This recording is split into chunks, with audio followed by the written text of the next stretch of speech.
লাজ পাইছে জয়ন্ত মল্ল বৰুৱা নামৰ গৰুটোৱে। জয়ন্ত মল্ল নামৰ গৰুটোৱে লাজ পাইছে কাৰণে কৈছে যে মিয়ালেণ্ড বনাব খুজিছে। কেলা তোৰ যদি দম আছে তই 100 কোটি টকা দি দেখা। তোৰ ছোৱালীকটো তই USA পঢ়াই আছ। জয়ন্ত মল্ল বৰুৱাৰ ছোৱালী USA পঢ়ি আছে, ঠিক আছে? USA নে কৰবাত আদাৰ কাণ্ট্ৰিত পঢ়ি আছে। যদি তোৰ কোটিত ইমান দম আছে, আজমলৰ কোটিত দম আছে কাৰণে ডাইৰেক্ট কৈছে 100 কোটি টকা দিম বুলি। তোৰ যদি কোটিত দম আছে তই ক কেলা 100 কোটি টকা দিম বুলি। ইয়েছ নে নো?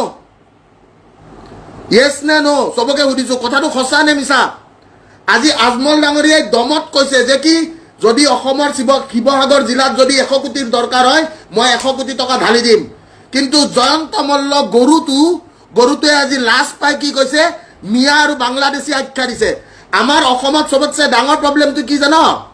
অসম বুলিয়ে নহয় অকল ভাৰতত চবতকে ডাঙৰ প্ৰব্লেমটো হৈছে যোন মানুহে সঁচা কথা কয় তাক পাকিস্তানী এজেণ্ট সজাব চেষ্টা কৰে, তাক চাইনাৰ এজেণ্ট সজাব চেষ্টা কৰে, তাক বেলেগ বহিৰাগতৰ টেৰৰিষ্ট সজাবলৈ চেষ্টা কৰে। সঁচা কথা কোৱা কি তাক